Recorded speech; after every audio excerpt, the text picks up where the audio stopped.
ಯಾರೂ ಮಾತಾಡ್ತಿಲ್ಲ, ಎಲ್ಲ ಭಯ ಬೀಳ್ತಾವ್ರಿ ಇಲ್ಲಿ. ಗಡ ಗಡ ಗಡ ಗಡ ಗಡ ಹೆಂಗಂತಾರೆ? ಯಾಕೆ ನೀವು ನೀವ್ ಯಾಕೆ ನಡಕ್ ಹೋಗ್ತೀರಿ? ನೀವು ಸತ್ಯ ಹೇಳಿ, ನೀವು ಸತ್ಯ ಹೇಳಿ, ನೀವು ಸತ್ಯ ಹೇಳಿ. ನಾವು ಸತ್ಯ ನಮ್ಗೆ ಡಿ ಕೆ ನಮ್ಗೆ ಏನು ಮಾಡಲಿಲ್ಲ. ಏನು ಮಾಡಿಲ್ವಾ? ಮತ್ತೆ ಇಲ್ಲೆಲ್ಲ ಎದುರ್ತಾವ್ರೆ ಮಾತಾಡಕ್ಕೆ. ಅವ್ರಿಗೆ ಎದುರ್ಕತ್ತಾರೆ, ನಮ್ಗೇನು ಬೇಕು? ಏನ್ ಮಾಡ್ಲಿಲ್ಲ ಹೇಳಿ, ಏನ್ ಮಾಡ್ಬೇಕಿತ್ತು? ನಂಗೆ ನಿಂತು ಮಾತಾಡಿ ಸ್ವಲ್ಪ. ನಮ್ಮ ಕಾಲೋನಿಗೆ ಬರಲೇ ಇಲ್ಲ, ಅವ್ರಿಗೆ ಬರಲೇ ಇಲ್ವಾ? ಕೆಲಸನೇ ಮಾಡ್ಲಿಲ್ವಾ? ಮತ್ತೆಲ್ಲ ಡಬಲ್ ರೋಡ್ ಮಾಡೋರೆ, ಅದು ಇಲ್ಲಿ ಮಾಡವ್ರೆ ಅಲ್ಲಿ ಜನ ನೋಡ್ಲಿ ಅಂತ. ನಮ್ಗೇನು ಮಾಡಿದ್ರು? ಹಂಗೆ ಸಿಡಿ ಸಿಡಿ ಅಂತಾರೆ ಎಲ್ಲ. ಅಯ್ಯೋ ಇಷ್ಟೇ ಎಲ್ಲ ಇರ್ಕತ್ತಾರೆ ಹಂಗೆ ಹಂಗೆ. ನೋಡಲ್ಲ ಏನು ಕೆಲಸ ಅಂತ ಮಾಡಿಲ್ಲ, ಏನೋ ಭಾರಿ ರಾಜಕಾರಣ ಮಾಡ್ತಾರಂತೆ, ಭಯ ಬೀಳಿಸ್ತಾರಂತೆ. ಅದೇ ಅವರ ಸಂಬಂಧಕ್ಕೆ ಮಾಡ್ತಾರೆ. ಈಗ ಇದಕ್ಕೆ ಬಂದಿದ್ರ ಮನೆಗೆ? ಇದು ಜಾತಿ ವರದಿ ಲೆಕ್ಕಕ್ಕೆ ಬಂದಿದ್ರ ಮನೆಗೆ? ನಾವು ಬರಲಿಲ್ಲ. ಯಾರು ಬಂದಿಲ್ವಾ? ನಿಮ್ಮ ಜಾತಿ ಯಾವುದು, ಎಷ್ಟು ಜನ ಇದ್ರಿ, ಏನು ಬರ್ಕೊಂಡು ಹೋಗ್ಲಿಲ್ವಾ? ಯಾರು ಬಂದಿಲ್ವಾ? ಮತ್ತೆ ವರದಿ ಬಿಡುಗಡೆ ಮಾಡ್ತಾವ್ರೆ, ಮಾಡ್ಕೊಳ್ಳಿ ಬಿಡಿ ಸಭೆ. ಮನೆಗೆ ಬಂದಿಲ್ಲ ಮಾಡ್ಕೊಳ್ಳಿ. ಸರಿ ಆಯ್ತು ಬಿಡಿ, ಆಯ್ತು, ಓಕೆ ಓಕೆ. ನೋಡಿ ಇದು ಇರೋದ್ರಲ್ಲಿ ಇವರು ಒಂಚೂರು ಪರವಾಗಿಲ್ಲ, ಏನೋ ಹೇಳಿದ್ರಪ್ಪ, ಏನು ಮಾಡಿಲ್ಲ ಅಂತ. ನೀವೇನು ಹೇಳ್ತೀರಾ ಸರ್? ಏನು ಸರ್, ಈಗ ಜನಗಳಿಗೆ ನೀವೇನಾದ್ರು ಭಯ ಬೀಳ್ತೀರಾ, ಕೈ ಮುಗಿತೀರಾ? ಏನು ಸರ್ ಭಯ ಬೀಳಕ್ಕೆ ವಿಷಯ ಏನಿದೆ ಸರ್ ಅವ್ರ ಹತ್ರ? ಹೇಳಿ, ಈಗ ದೊಡ್ಡಹಳ್ಳಿಲಿ ಏನು ಪ್ರಾಬ್ಲಮ್ಮು, ಹೆಂಗಿದೆ ಅಭಿವೃದ್ಧಿ, ಮಾಡಿಸ್ತಾರ ಇಲ್ವಾ? ಅದಕ್ಕೆ ನಾವು ಗ್ರೌಂಡ್ ರಿಪೋರ್ಟ್ ತಗೋಬೇಕು ಅಂತಲೇ ನಮಗೆ ಗೊತ್ತು, ಇಲ್ಲಿ ಹಿಂಗೆ ರಿಸಲ್ಟ್ ಬರುತ್ತೆ ಅಂತ ಗೊತ್ತು ನಮಗೆ. ಆದರೂ ಹೇಳಿ ನೋಡೋಣ, ಸತ್ಯ ಹೇಳಿ ನೀವು. ಸರ್, ಈಗ ದೊಡ್ಡಹಳ್ಳಿನಲ್ಲಿ ಈಗ ಪ್ರಭಾವಿ ರಾಜಕಾರಣಿಗಳು ರಾಜಕೀಯ ಮಾಡ್ತಾ ಇದ್ದಾರೆ. ಈಗ ಜನಗಳು ಇವ್ರು ಮಾಡುವಂಥ ಅನ್ಯಾಯಗಳೇನಾದ್ರು ಇದ್ದರೆ ವಿರೋಧ ಪಕ್ಷದ ಹತ್ರ ಹೋಗ್ಬೇಕು. ಯಾರು ಮಾಡುವಂಥ ಅನ್ಯಾಯ? ಈಗ ಇಲ್ಲಿ ಇವರು ಕಾಂಗ್ರೆಸ್ ಪಕ್ಷದ ರಾಜಕಾರಣಿಗಳು ಏನಿದ್ದಾರೆ ಅವರೇನಾದ್ರು ತಪ್ಪು ಏನಾದ್ರು ಮಾಡಿದ್ರೆ ವಿರೋಧ ಪಕ್ಷದ ಹತ್ರ ಹೋಗ್ಬೇಕು. ವಿರೋಧ ಪಕ್ಷದವ್ರು ಇಲ್ಲಿ ಕನಕಪುರ ತಾಲೂಕು ವಿರೋಧ ಪಕ್ಷವಾಗಿ ಕೆಲಸ ಮಾಡ್ತಾ ಇಲ್ಲ. ವಿರೋಧ ಪಕ್ಷದವ್ರು ಇದಾರ ಹೋಗ್ಲಿಲ್ಲ, ಏನೋ ಅವ್ರು ಹೇಳ್ಕೋಬೇಕಷ್ಟೇ ನಾವು ವಿರೋಧ ಪಕ್ಷ ಅಂತ. ವಿರೋಧ ಪಕ್ಷ ನಡ್ಕೊಂಡಿರೋ ಅರ್ಜಿಗಳು ದಾಖಲಾತಿಗಳು ಯಾವೇನು ಕಾಣಿಸ್ತಾ ಇಲ್ಲ ಇಲ್ಲಿ. ಏನೋ ಅವ್ರು ಮಂಜುನಾಥ್ ಅವ್ರು ಬಂದರು ಅಂದ್ಬಿಟ್ಟು ಮಂಜುನಾಥ್ ಅವರು ವೈಯಕ್ತಿಕವಾಗಿ ಅವ್ರಿಗೆ ವರ್ಚಸ್ಸಿತ್ತು, ಯಾವುದೇ ಇಶ್ಯೂ ಇಲ್ಲ, ಅವ್ರು ಗೆದ್ಕೊಂಡ್ರು. ಅದು ಬಿಟ್ಟರೆ ಇಲ್ಲಿ ದಳ BJP ಅವರು ಅಚ್ಚುಕಟ್ಟಾಗಿ ಹೋರಾಟ ಮಾಡ್ತಾರೆ ಅನ್ನೋದ್ರ ಬಗ್ಗೆ ಇಲ್ಲಿ ಯಾರೇನು ಇಲ್ಲ. ದೊಡ್ಡ ಮಟ್ಟದಲ್ಲಿ ರಾಜಕಾರಣಿಗಳು ಪಕ್ಷದ ಮಟ್ಟದಲ್ಲಿ ಮತ್ತು ಲೀಡರ್ಶಿಪ್ ಮಟ್ಟದಲ್ಲಿ ಹೊಂದಾಣಿಕೆ ಮಾಡ್ಕೊಂಡ್ಮೇಲೆ ಸಾಮಾನ್ಯ ಜನ ವಿರುದ್ಧವಾಗಿ ಮಾತಾಡ್ಬಿಟ್ಟು ಅವ್ರು ಅಲ್ಲಿ ಹೆಚ್ಚು ಕಮ್ಮಿ ಯಾರಾಗ್ತಾರೆ? ಈಗ ನಿಮ್ಮ ಪ್ರಕಾರ ಸಾಮಾನ್ಯ ಜನ ವಿರುದ್ಧವಾಗಿ ಮಾತಾಡಿದ್ರೆ ಏನಾಗ್ಬೋದು? ವಿರುದ್ಧವಾಗಿ ಮಾತಾಡ್ತು ಅಂದರೆ ಅವ್ರಿಗೆ ಮೂಲಭೂತ ಸೌಕರ್ಯಗಳು ಸಿಗಲ್ಲ, ಏನೂ ಇಲ್ಲ. ಅವ್ನು ಯಾರನ್ನೋ ಕೇಳ್ತಾರೆ, ಏನು ಸಿಗಲ್ಲ. ಯಾರು ಏನು ಮಾಡ್ತಾರೆ ಇವರು? ಏನಂತ ಅಂದ್ರೆ ಅವರಿಗೆ ಸುಳ್ಳು ಪ್ರಕರಣಗಳು ದಾಖಲಾಗ್ತವೆ. ಆಗಿದೆ ಸಾಕಷ್ಟು. ನಮ್ಮ ಡಿ ಕೆ ಸಾಹೇಬ್ರು ಫಾಲೋವರ್ಸ್ ಸುಳ್ಳು ಪ್ರಕರಣಗಳು ಕಡೆಯವರೆಲ್ಲ ಸುಳ್ಳು ಪ್ರಕರಣಗಳು ದಾಖಲೆ ಮಾಡಿದ್ದಾರೆ. ಬಹಳಷ್ಟು ಜನ ನ್ಯಾಯಾಲಯಕ್ಕೆ ಅಲಿತಾ ಇದ್ದಾರೆ. ಹೌದು, ಅದಕ್ಕೆ ಕೈ ಮುಗಿತಾರೆಲ್ಲ. ಬಂದಾಗ ವಿರೋಧ ಪಕ್ಷರು ಯಾರು ಬಂದು ತಲೆ ಕೊಡಲ್ಲ, ಸಹಕರಿಸಲ್ಲ, ಅವ್ರವರೇ ಅನುಭವಿಸ್ಬೇಕು. ಈ ಬೂತ್ ಕುತ್ಕೊಂಡು ನಾವೆಲ್ಲ ಹೋರಾಟ ಮಾಡ್ತೀವಿ, ಅಕ್ರಮ ಮತದಾನ ವಿರುದ್ಧ ಹೋರಾಟ ಮಾಡ್ತೀವಿ. ಸರ್, ನೀವು ಒಂಚೂರು ಸುಮಾರಾಗಿ ಎಲ್ಲ ಹೇಳ್ತಾ ಇದೀರಿ, ಧೈರ್ಯ ಮಾಡಿ ಹೇಳಿ, ನಿಮ್ಗೆ ಏನೇನು ಗೊತ್ತೆಲ್ಲ ಹೇಳ್ಬಿಡತ್ತೆ. ಈಗ ಇಲ್ಲಿ ಬಸ್ ಬೇಕು ಅಂದ್ಬಿಟ್ಟು 5 ಕಾಲು ಬಸ್ ಬೇಕು ಅಂದ್ಬಿಟ್ಟು 5 ಗಂಟೆ ಬಸ್ ಇತ್ತು, ಆ ಬಸ್ ಕ್ಯಾನ್ಸಲ್ ಮಾಡಿ 5 ಕಾಲಿಗೆ ಹಾಕಿದ್ದಾರೆ. ಅವ್ರೇನೋ ಜನಗಳಿಲ್ಲ ಅಂತ ಅವ್ರು ಹೇಳ್ತಾರೆ. ಇಲ್ಲಿ ಜನಗಳಿಗೆ 5 ಗಂಟೆಗೆ ದೊಡ್ಡಹಳ್ಳಿ ಅಂತ ಒಂದು ದೊಡ್ಡೂರಿಗೆ ಫಸ್ಟ್ ಟೈಮ್ ಬಸ್ ಬೇಕು, ಆ ಬಸ್ ತಗೊಂಡು 5 ಕಾಲ್ಗೆ ಹಾಕಿದ್ದಾರೆ. ಅವರೆಲ್ಲ ಒಂದಷ್ಟು ಜನ ಅರ್ಜಿಗಳು ಹಾಕೋಕೆ ಹೋಗ್ತಾವ್ರೆ. ಅವ್ರೇನು ಅರ್ಜಿನ ಯಾರು ಪಾಸ್ ಮಾಡ್ತಾ ಇಲ್ಲ. ಬಸ್ ಇಲ್ಲ, ಸಮಸ್ಯೆ ಹಂಗೆ ಉಳ್ಕೊಂಡಿದೆ. ಅದು ಬಿಟ್ಟರೆ ಇಲ್ಲಿ ಮತ್ತೆ ಏನೋ ಬಸ್ ಸ್ಟ್ಯಾಂಡ್ ಮಾಡಿಸ್ಬೇಕು ಅಂದರು. ಬಸ್ ಸ್ಟ್ಯಾಂಡ್ ಬಗ್ಗೆ ಯಾವುದೇ ವ್ಯವಸ್ಥೆ ಏನಾಗಲಿಲ್ಲ. ಟಾಯ್ಲೆಟು ಬಾತ್ರೂಮ್ ಸಮಸ್ಯೆ ಇತ್ತು, ಅದ್ರದ್ದು ಸಮಸ್ಯೆಗಳು ಏನು ಪರಿಹಾರ ಆಗಿಲ್ಲ. ಇಲ್ಲಿ ಕೆಲವೆಲ್ಲ ಗಣಿಗಳು ಏನು ಸರ್, ಅವ್ರು ಹೋಗಿ ಜನಗಳು ಕೇಳು, ಜನ ಬಾಯ್ಬೇಕಲ್ಲ, ಧೈರ್ಯವಾಗಿ ಕೇಳು, ಬಾಯ್ಬೇಕಲ್ಲ. ಆಗಲ್ಲ. ಯಾರೋ ಒಬ್ಬನ ಇಬ್ರು ಎಣಿಕೆಗೆ ಇಬ್ರು ರವಿಕುಮಾರ್ ಅಂತವ್ರು, ಹತ್ತು ಶಿವರಾಜಣ್ಣ ಅಂತವ್ರು, ಶಿವರಾಜಣ್ಣ ಇನ್ನೊಂದು 3-4 ಜನ ಅರ್ಜಿ ಹಾಕೊಂಡು ಹೋರಾಟ ಮಾಡ್ಬೋದು ಅಷ್ಟೇ. ಜನ ಹೊರಗಡೆ ಬಂದು ಇವ್ರ ವಿರುದ್ಧವಾಗಿ ಮಾತಾಡುವಷ್ಟು ಧೈರ್ಯ ಅಯ್ಯೋ ಸಾಕಷ್ಟಿದೆ. ಆದ್ರೆ ಅವ್ರು ರಾಜಕಾರಣಕ್ಕೆ ಬೇಸಾದ್ಬಿಟ್ಟವ್ರೆಲ್ಲ. ರಾಜಕೀಯ ವಿರೋಧ ಪಕ್ಷದ ಅವಾಗ ಒಳ ಒಪ್ಪಂದ ಆಯ್ತು, ಜನಗಳು ಭೀತಿಂದಿದ್ದಾರೆ ಇಲ್ಲಿ. ಈಗ ಆಲ್ರೆಡಿ ಯಾರು ಬೂತ್ ಕುತ್ಕೊಂಡು ಎಲ್ಲ ಮಂಜುನಾಥ ಪರ ಬೂತಲ್ಲಿ ಕುತ್ಕೊಂಡು ಚುನಾವಣೆಯಲ್ಲಿ ಯಾರು ಕೆಲಸ ಮಾಡಿದ್ರು, ಅವ್ರು ಮುಂದಿನ ಚುನಾವಣೆಗೆ ಹತ್ಕೂ ಹೋಗ್ಬಾರ್ದು ಅನ್ನೋ ಮಟ್ಟಿದ್ದಾರೆ. ಯಾಕೆಂದ್ರೆ ವಿರೋಧ ಪಕ್ಷವರು ಅವ್ರ ಕಾರ್ಯಕರ್ತನ ಲೀಡರ್ಗಳನ್ನ ಫಾಲೋ ಅಪ್ ಮಾಡ್ತಾ ಇಲ್ಲ. ಅಲ್ಲಿ ಅವರು ಉಪಮುಖ್ಯಮಂತ್ರಿಗಳ ಪರ ಮಾತಾಡೋದು, ಇಲ್ಲಿ ವಿರುದ್ಧ ಮಾತಾಡೋದು ಮಾಡಿದ್ರೆ ಅಲ್ಲೆಲ್ಲ ಹೊಂದಾಣಿಕೆ ಮಾಡ್ಕೊತಾರೆ ಬೆಂಗಳೂರು ಮಟ್ಟದಲ್ಲಿ. ಇಲ್ಲಿ ಬಂದ್ಬಿಟ್ಟು ಅವ್ರು ವಿರುದ್ಧ ಮಾತಾಡಿದ್ರೆ ಸ್ಥಳೀಯವಾಗಿ ಗಲಾಟೆಗಳಾದಾಗ ಜಗಳಗಳಾದಾಗ ಯಾರು ಬರಲ್ಲ ಅನ್ನೋ ಭಯ ಇದೆ ಸರ್. ಒಡಲಿ ಇವ್ರದ್ದು ಭಯಂಕರ ರಾಜಕಾರಣ ಇದೆ ಸ್ವಾಮಿ. ಈಗ ಎದುರಿಸ್ಬಿಡ್ತಾರೆ ಎಲ್ಲರೂ, ಎಲ್ಲ ಗೊತ್ತಿದೆ, ಜನಗಳಿಗೆಲ್ಲ ಗೊತ್ತಿದೆ. ಇಲ್ಲಿ ಮಾತಾಡಲ್ಲ, ಪ್ರಬಲವಾಗಿರೋ 3-4 ಜನ ಪ್ರಶ್ನೆ ಮಾಡಬಹುದು, ಎದುರಿಸಬಹುದು ಅಷ್ಟೇ. ಇಲ್ಲೇನಾದ್ರು ಚೇಲಗಳಲ್ಲಿ ಇಟ್ಕೊಂಡು ಜನಸಾಮಾನ್ಯರು ಯಾರು ಬಂದು ವಿರುದ್ಧವಾಗಿ ಮಾತಾಡೋದು, ಇಲ್ಲಿ ಯಾರು ಚೇಲಗಳು ಇಟ್ಕೊಂಡವ್ರು ಅಬ್ಸರ್ವ್ ಮಾಡಕ್ಕೆ ಆ ಥರ ಏನಾದ್ರು ಇಲ್ಲ. ಬಹಳಷ್ಟು ಇದೆ ನೋಡಿ ಸರ್. ಈಗೆಲ್ಲ ಬಹಳಷ್ಟು ಗಲಾಟೆಗಳಾದ, ಕೃಷ್ಣದೊಡ್ಡಿ ಗಲಾಟೆ ಆಯ್ತು, ಇಲ್ಲಿ ಗಣಿಗಾರಿಕೆ ಗಲಾಟೆ ಆಯ್ತು, ಸಾಕಷ್ಟು ಉದಾಹರಣೆಗಳಿವೆ. ಟಿವಿ ಮುಂದೆ ನಿಂತು ಮಾತಾಡಕ್ಕೆ ಯಾರಿಗೂ ಧೈರ್ಯ ಇಲ್ಲ.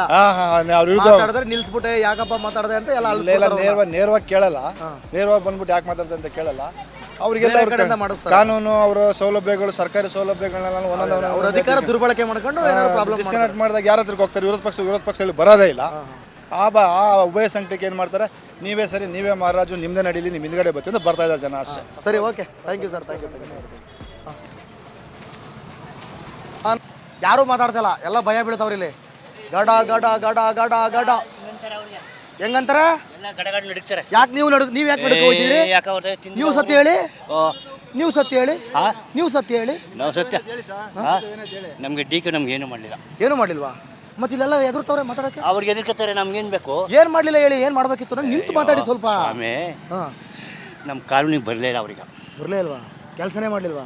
ಮತ್ತೆಲ್ಲ ಡಬಲ್ ರೋಡ್ ಮಾಡೋರೆ, ಅದು ಇಲ್ಲಿ ಮಾಡವ್ರೆ ಅಲ್ಲಿ ಜನ ನೋಡ್ಲಿ ಅಂತ. ನಮ್ಗೇನು ಮಾಡಿದ್ರು? ಹಂಗೆ ಸಿಡಿ ಅಂತಾರೆಲ್ಲ. ಅಯ್ಯೋ ಇಷ್ಟೇ ಎಲ್ಲ ಇರ್ಕತ್ತಾರೆ ಹಂಗೆ ಹಂಗೆ. ನೋಡಲ್ಲ, ಏನು ಕೆಲಸ ಅಂತ ಮಾಡಿಲ್ಲ. ಏನೋ ಭಾರಿ ರಾಜಕಾರಣ ಮಾಡ್ತಾರಂತೆ, ಭಯ ಬೀಳಿಸ್ತಾರಂತೆ. ಅದೇ ಅವರ ಸಂಬಂಧಕ್ಕೆ ಮಾಡ್ತಾರೆ. ಈಗ ಇದಕ್ಕೆ ಬಂದಿದ್ರ ಮನೆಗೆ? ಇದು ಜಾತಿ ವರದಿ ಲೆಕ್ಕ ಬಂದಿದ್ರ ಮನೆಗೆ? ನಾವು ಬರಲಿಲ್ಲ. ಯಾರು ಬಂದಿಲ್ವಾ? ನಿಮ್ಮ ಜಾತಿ ಯಾವುದು, ಎಷ್ಟು ಜನ ಇದ್ರಿ, ಏನು ಬರ್ಕೊಂಡು ಹೋಗ್ಲಿಲ್ವಾ? ಯಾರು ಬಂದಿಲ್ವಾ? ಮತ್ತೆ ವರದಿ ಬಿಡುಗಡೆ ಮಾಡ್ತಾವ್ರೆ. ಮಾಡ್ಕೊಳ್ಳಿ ಬಿಡಿ ಸಭೆ. ಮನೆಗೆ ಬಂದಿಲ್ಲ. ಮಾಡ್ಕೊಳ್ಳಿ. ಸರಿ, ಆಯ್ತು ಬಿಡಿ, ಆಯ್ತು, ಓಕೆ ಓಕೆ. ನೋಡಿ, ಇದು ಇರೋದ್ರಲ್ಲಿ ಇವರು ಒಂಚೂರು ಪರವಾಗಿಲ್ಲ. ಏನೋ ಹೇಳಿದ್ರಪ್ಪ, ಏನು ಮಾಡಿಲ್ಲ ಅಂತ. ನೀವೇನು ಹೇಳ್ತೀರಾ ಸರ್? ಏನು ಸರ್, ಈಗ ಜನಗಳಿಗೆ ನೀವೇನಾದ್ರು ಭಯ ಬೀಳ್ತೀರಾ, ಕೈ ಮುಗಿತೀರಾ? ಏನು ಸರ್, ಭಯ ಬೀಳಕ್ಕೆ ವಿಷಯ ಏನಿದೆ ಸರ್ ಅವ್ರ ಹತ್ರ? ಏನೋ ಹೇಳಿ. ಈಗ ದೊಡ್ಡಾಲ್ನಳ್ಳಿಲಿ ಏನು ಪ್ರಾಬ್ಲಮ್ಮು, ಹೆಂಗಿದೆ ಅಭಿವೃದ್ಧಿ, ಮಾಡಿಸ್ತಾರ ಇಲ್ವಾ? ಅದಕ್ಕೆ ನಾವು ಗ್ರೌಂಡ್ ರಿಪೋರ್ಟ್ ತಗೋಬೇಕು ಅಂತಲೇ ನಮಗೆ ಗೊತ್ತು. ಇಲ್ಲಿ ಹಿಂಗೆ ರಿಸಲ್ಟ್ ಬರುತ್ತೆ ಅಂತ ಗೊತ್ತು ನಮಗೆ. ಆದರೂ ಹೇಳಿ ನೋಡೋಣ, ಸತ್ಯ ಹೇಳಿ ನೀವು ಸರ್. ಈಗ ದೊಡ್ಡಾಲಹಳ್ಳಿನಲ್ಲಿ ಈಗ ಪ್ರಭಾವಿ ರಾಜಕಾರಣಿಗಳು ರಾಜಕೀಯ ಮಾಡ್ತಾ ಇದ್ದಾರೆ. ಈಗ ಜನಗಳು ಇವ್ರು ಮಾಡುವಂಥ ಅನ್ಯಾಯಗಳೇನಾರು ಇದ್ದರೆ ವಿರೋಧ ಪಕ್ಷದ ಹತ್ರ ಹೋಗ್ಬೇಕು. ಯಾರು ಮಾಡುವಂಥ ಅನ್ಯಾಯ? ಈಗ ಇಲ್ಲಿ ಇವರು ಕಾಂಗ್ರೆಸ್ ಪಕ್ಷದ ರಾಜಕಾರಣಿಗಳು ಏನಿದ್ದಾರೆ ಅವ್ರೇನಾರು ತಪ್ಪು ಏನಾರು ಮಾಡಿದ್ರೆ ವಿರೋಧ ಪಕ್ಷದ ಹತ್ರ ಹೋಗ್ಬೇಕು. ವಿರೋಧ ಪಕ್ಷದವ್ರು ಇಲ್ಲಿ ಕನಕಪುರ ತಾಲೂಕು ವಿರೋಧ ಪಕ್ಷವಾಗಿ ಕೆಲಸ ಮಾಡ್ತಾ ಇಲ್ಲ. ವಿರೋಧ ಪಕ್ಷದವ್ರು ಇದಾರ ಹೋಗ್ಲಿಲ್ಲ, ಏನೋ ಅವ್ರು ಹೇಳ್ಕೋಬೇಕಷ್ಟೇ ನಾವು ವಿರೋಧ ಪಕ್ಷ ಅಂತ. ವಿರೋಧ ಪಕ್ಷ ನಡ್ಕೊಂಡಿರೋಂಥ ಅರ್ಜಿಗಳು ದಾಖಲಾತಿಗಳು ಯಾವೇನು ಕಾಣಿಸ್ತಾ ಇಲ್ಲ ಇಲ್ಲಿ. ಏನೋ ಅವ್ರು ಮಂಜುನಾಥ್ ಅವ್ರು ಬಂದರು ಅಂದ್ಬಿಟ್ಟು ಮಂಜುನಾಥ್ ಅವರು ವೈಯಕ್ತಿಕವಾಗಿ ಅವ್ರಿಗೆ ವರ್ಚಸ್ಸಿತ್ತು, ಯಾವುದೇ ಇಶ್ಯೂ ಇಲ್ಲ, ಅವ್ರು ಗೆದ್ಕೊಂಡ್ರು. ಅದು ಬಿಟ್ಟರೆ ಇಲ್ಲಿ ದಳ BJP-ಯವರು ಅಚ್ಚುಕಟ್ಟಾಗಿ ಹೋರಾಟ ಮಾಡ್ತಾರೆ ಅನ್ನೋದ್ರ ಬಗ್ಗೆ ಇಲ್ಲಿ ಯಾರೇನು ಇಲ್ಲ. ದೊಡ್ಡ ಮಟ್ಟದಲ್ಲಿ ರಾಜಕಾರಣಿಗಳು ಪಕ್ಷದ ಮಟ್ಟದಲ್ಲಿ ಮತ್ತು ಲೀಡರ್ಶಿಪ್ ಮಟ್ಟದಲ್ಲಿ ಹೊಂದಾಣಿಕೆ ಮಾಡ್ಕೊಂಡ್ಮೇಲೆ ಸಾಮಾನ್ಯ ಜನ ವಿರುದ್ಧವಾಗಿ ಮಾತಾಡ್ಬಿಟ್ಟು ಅವ್ರು ಅಲ್ಲಿ ಹೆಚ್ಚು ಕಮ್ಮಿ ಯಾರಾಗ್ತಾರೆ? ಈಗ ನಿಮ್ಮ ಪ್ರಕಾರ ಸಾಮಾನ್ಯ ಜನ ವಿರುದ್ಧವಾಗಿ ಮಾತಾಡಿದ್ರೆ ಏನಾಗ್ಬೋದು? ವಿರುದ್ಧವಾಗಿ ಮಾತಾಡ್ತು ಅಂದರೆ ಅವ್ರಿಗೆ ಮೂಲಭೂತ ಸೌಕರ್ಯಗಳು ಸಿಗಲ್ಲ, ಏನೂ ಇಲ್ಲ. ಅವ್ನು ಯಾರನ್ನೋ ಕೇಳ್ತಾರೆ, ಏನು ಸಿಗಲ್ಲ. ಯಾರು ಏನು ಮಾಡ್ತಾರೆ ಇವರು? ಏನಂತ ಅಂದ್ರೆ ಅವರಿಗೆ ಸುಳ್ಳು ಪ್ರಕರಣಗಳು ದಾಖಲಾಗ್ತವೆ. ಆಗಿದೆ ಸಾಕಷ್ಟು. ನಮ್ಮ ಡಿ ಕೆ ಸಾಹೇಬ್ರು ಫಾಲೋವರ್ಸ್ ಸುಳ್ಳು ಪ್ರಕರಣಗಳು ಅವ್ರ ಕಡೆಯವರೆಲ್ಲ ಸುಳ್ಳು ಪ್ರಕರಣಗಳು ದಾಖಲೆ ಮಾಡಿದ್ದಾರೆ. ಬಹಳಷ್ಟು ಜನ ನ್ಯಾಯಾಲಯಕ್ಕೆ ಅಲಿತಾ ಇದ್ದಾರೆ. ಹೌದು, ಅದಕ್ಕೆ ಕೈ ಮುಗಿತಾರೆಲ್ಲ. ಬಂದಾಗ ವಿರೋಧ ಪಕ್ಷರು ಯಾರು ಬಂದು ತಲೆ ಕೊಡಲ್ಲ, ಸಹಕರಿಸಲ್ಲ. ಅವ್ರವ್ರೇ ಅನುಭವಿಸ್ಬೇಕು. ಈ ಬೂತ್ ಕುತ್ಕೊಂಡು ನಾವೆಲ್ಲ ಹೋರಾಟ ಮಾಡ್ತೀವಿ, ಅಕ್ರಮ ಮತದಾನ ವಿರುದ್ಧ ಹೋರಾಟ ಪರವಾಗಿಲ್ಲ ಸರ್. ನೀವು ಒಂಚೂರು ಸುಮಾರಾಗಿ ಎಲ್ಲ ಹೇಳ್ತಾ ಇದೀರಿ, ಧೈರ್ಯ ಮಾಡಿ ಹೇಳಿ. ನಿಮ್ಗೆ ಏನೇನು ಗೊತ್ತೆಲ್ಲ ಹೇಳ್ಬಿಡತ್ತೆ. ಈಗ ಇಲ್ಲಿ ಬಸ್ ಬೇಕು ಅಂದ್ಬಿಟ್ಟು 5 ಕಾಲು ಬಸ್ ಬೇಕು ಅಂದ್ಬಿಟ್ಟು 5 ಗಂಟೆ ಬಸ್ ಇತ್ತು. ಆ ಬಸ್ ಕ್ಯಾನ್ಸಲ್ ಮಾಡಿ 5 ಕಾಲಿಗೆ ಹಾಕಿದ್ದಾರೆ. ಅವ್ರೇನೋ ಜನಗಳಿಲ್ಲ ಅಂತ ಅವ್ರು ಹೇಳ್ತಾರೆ. ಇಲ್ಲಿ ಜನಗಳಿಗೆ 5 ಗಂಟೆಗೆ ದೊಡ್ಡಾಲಹಳ್ಳಿ ಅಂತ ಒಂದು ದೊಡ್ಡೂರಿಗೆ ಫಸ್ಟ್ ಟೈಮ್ ಬಸ್ ಬೇಕು. ಆ ಬಸ್ ತಗೊಂಡು 5 ಕಾಲ್ಗೆ ಹಾಕಿದ್ದಾರೆ. ಅವರೆಲ್ಲ ಒಂದಷ್ಟು ಜನ ಅರ್ಜಿಗಳು ಹಾಕೋಕೆ ಹೋಗ್ತಾವ್ರೆ. ಅವ್ರೇನು ಅರ್ಜಿನ ಯಾರು ಪಾಸ್ ಮಾಡ್ತಾ ಇಲ್ಲ. ಬಸ್ ಇಲ್ಲ, ಸಮಸ್ಯೆ ಹಂಗೆ ಉಳ್ಕೊಂಡಿದೆ. ಅದು ಬಿಟ್ಟರೆ ಇಲ್ಲಿ ಮತ್ತೆ ಏನೋ ಬಸ್ ಸ್ಟ್ಯಾಂಡ್ ಮಾಡಿಸ್ಬೇಕು ಅಂದ್ರು. ಬಸ್ ಸ್ಟ್ಯಾಂಡ್ ಬಗ್ಗೆ ಯಾವುದೇ ವ್ಯವಸ್ಥೆ ಏನಾಗಲಿಲ್ಲ. ಟಾಯ್ಲೆಟು ಬಾತ್ರೂಮ್ ಸಮಸ್ಯೆ ಇತ್ತು. ಅದ್ರದ್ದು ಸಮಸ್ಯೆಗಳು ಏನು ಪರಿಹಾರ ಆಗಿಲ್ಲ. ಇಲ್ಲಿ ಕೆಲವೆಲ್ಲ ಗಣಿಗಳು ಏನು ಸರ್, ಅವ್ರು ಹೋಗಿ ಜನಗಳು ಕೇಳು, ಜನ ಬಾಯ್ಬೇಕಲ್ಲ, ಧೈರ್ಯವಾಗಿ ಕೇಳು, ಬಾಯ್ಬೇಕಲ್ಲ. ಆಗಲ್ಲ. ಯಾರೋ ಒಬ್ಬನೋ ಇಬ್ರು ಎಣಿಕೆಗೆ ಇಬ್ರು ರವಿಕುಮಾರ್ ಅಂತವ್ರು, ಹತ್ತು ಶಿವರಾಜಣ್ಣ ಅಂತವ್ರು, ಶಿವರಾಜಣ್ಣ ಇನ್ನೊಂದು 3-4 ಜನ ಅರ್ಜಿ ಹಾಕೊಂಡು ಹೋರಾಟ ಮಾಡ್ಬೋದು ಅಷ್ಟೇ. ಜನ ಹೊರಗಡೆ ಬಂದು ಇವ್ರ ವಿರುದ್ಧವಾಗಿ ಮಾತಾಡೋಷ್ಟು ಧೈರ್ಯ ಅಯ್ಯೋ ಸಾಕಷ್ಟಿದೆ. ಆದ್ರೆ ಅವ್ರು ರಾಜಕಾರಣಕ್ಕೆ ಬೇಸಾದ್ಬಿಟ್ಟವ್ರೆಲ್ಲ. ರಾಜಕೀಯ ವಿರೋಧ ಪಕ್ಷದ ಅವಾಗ ಒಳ ಒಪ್ಪಂದ ಆಯ್ತು. ಜನಗಳು ಭೀತಿಂದಿದ್ದಾರೆ ಇಲ್ಲಿ. ಈಗ ಆಲ್ರೆಡಿ ಯಾರು ಬೂತ್ ಕುತ್ಕೊಂಡು ಎಲ್ಲ ಮಂಜುನಾಥ ಪರ ಬೂತಲ್ಲಿ ಕುತ್ಕೊಂಡು ಚುನಾವಣೆಯಲ್ಲಿ ಯಾರು ಕೆಲಸ ಮಾಡಿದ್ರು ಅವ್ರು ಮುಂದಿನ ಚುನಾವಣೆಗೆ ಹತ್ಕೂ ಹೋಗ್ಬಾರ್ದು ಅನ್ನೋ ಮಟ್ಟಿದ್ದಾರೆ. ಯಾಕೆಂದ್ರೆ ವಿರೋಧ ಪಕ್ಷವರು ಅವ್ರ ಕಾರ್ಯಕರ್ತನ ಲೀಡರ್ಗಳನ್ನ ಫಾಲೋ ಅಪ್ ಮಾಡ್ತಾ ಇಲ್ಲ. ಅಲ್ಲಿ ಅವರು ಉಪಮುಖ್ಯಮಂತ್ರಿಗಳ ಪರ ಮಾತಾಡೋದು, ಇಲ್ಲಿ ವಿರುದ್ಧ ಮಾತಾಡೋದು ಮಾಡಿದ್ರೆ ಅಲ್ಲೆಲ್ಲ ಹೊಂದಾಣಿಕೆ ಮಾಡ್ಕೊತಾರೆ ಬೆಂಗಳೂರು ಮಟ್ಟದಲ್ಲಿ. ಇಲ್ಲಿ ಬಂದ್ಬಿಟ್ಟು ಅವ್ರು ವಿರುದ್ಧ ಮಾತಾಡಿದ್ರೆ ಸ್ಥಳೀಯವಾಗಿ ಗಲಾಟೆಗಳಾದಾಗ ಜಗಳಗಳಾದಾಗ ಯಾರು ಬರಲ್ಲ ಅನ್ನೋ ಭಯ ಇದೆ ಸರ್. ಒಡಲಿ ಇವ್ರದ್ದು ಭಯಂಕರ ರಾಜಕಾರಣ ಇದೆ ಸ್ವಾಮಿ. ಈಗ ಎದುರಿಸ್ಬಿಡ್ತಾರೆ ಎಲ್ಲರೂ. ಗೊತ್ತಿದೆ, ಜನಗಳಿಗೆಲ್ಲ ಗೊತ್ತಿದೆ. ಇಲ್ಲಿ ಮಾತಾಡಲ್ಲ. ಪ್ರಬಲವಾಗಿರೋ 3-4 ಜನ ಪ್ರಶ್ನೆ ಮಾಡಬಹುದು, ಎದುರಿಸಬಹುದು ಅಷ್ಟೇ. ಇಲ್ಲೇನಾದ್ರು ಚೇಲಗಳಲ್ಲಿ ಇಟ್ಕೊಂಡು ಜನಸಾಮಾನ್ಯರು ಯಾರು ಬಂದು ವಿರುದ್ಧವಾಗಿ ಮಾತಾಡೋದು. ಇಲ್ಲಿ ಯಾರು ಚೇಲಗಳು ಇಟ್ಕೊಂಡು ಅವ್ರು ಅಬ್ಸರ್ವ್ ಮಾಡಕ್ಕೆ ಆ ಥರ ಏನಾದ್ರು ಇಲ್ಲ. ಬಹಳಷ್ಟು ಇದೆ ನೋಡಿ ಸರ್. ಈಗೆಲ್ಲ ಬಹಳಷ್ಟು ಗಲಾಟೆಗಳಾದ. ಕೃಷ್ಣದೊಡ್ಡಿ ಗಲಾಟೆ ಆಯ್ತು, ಇಲ್ಲಿ ಗಣಿಗಾರಿಕೆ ಗಲಾಟೆ ಆಯ್ತು. ಸಾಕಷ್ಟು ಉದಾಹರಣೆಗಳಿವೆ. ಟಿವಿ ಮುಂದೆ ನಿಂತು ಮಾತಾಡಕ್ಕೆ ಯಾರಿಗೂ ಧೈರ್ಯ ಇಲ್ಲ. ನಿಲ್ಸ್ಬಿಟ್ಟೆ ಯಾಕಪ್ಪ ಮಾತಾಡದೆ ಅಂತ ಎಲ್ಲ ನೇರವಾಗಿ ಕೇಳಲ್ಲ. ನೇರವಾಗಿ ಬಂದ್ಬಿಟ್ಟು ಯಾಕೆ ಮಾತಾಡ್ದೆ ಅಂತ ಕೇಳಲ್ಲ. ಅವರಿಗೆಲ್ಲ ಬೇರೆ ಕಡೆಯಿಂದ ಮಾಡಿಸ್ತಾರೆ. ಕಾನೂನು ಅವರ ಸೌಲಭ್ಯಗಳು ಸರ್ಕಾರಿ ಸೌಲಭ್ಯಗಳನ್ನೆಲ್ಲ ಅವ್ರ ಒಂದೊಂದು ಅಧಿಕಾರ ದುರ್ಬಳಕೆ ಮಾಡ್ಕೊಂಡು ಏನಾದ್ರು ಪ್ರಾಬ್ಲಮ್ ಡಿಸ್ಕನೆಕ್ಟ್ ಮಾಡಿದಾಗ ಯಾರ ಹತ್ರಕ್ಕೆ ಹೋಗ್ತಾರೆ, ವಿರೋಧ ಪಕ್ಷದಲ್ಲಿ ಬರೋದೇ ಇಲ್ಲ. ಆ ಉಭಯ ಸಂಘಟನೆಗೆ ಏನು ಮಾಡ್ತಾರೆ, ನೀವೇ ಸರಿ, ನೀವೇ ಮಹಾರಾಜು, ನಿಮ್ಮದೇ ನಡೀಲಿ, ನಿಮ್ಮ ಹಿಂದ್ಗಡೆ ಬರ್ತೀವಿ ಅಂತ ಬರ್ತಾ ಇದ್ದಾರೆ ಜನ ಅಷ್ಟೇ. ಸರಿ, okay, thank you sir, thank you.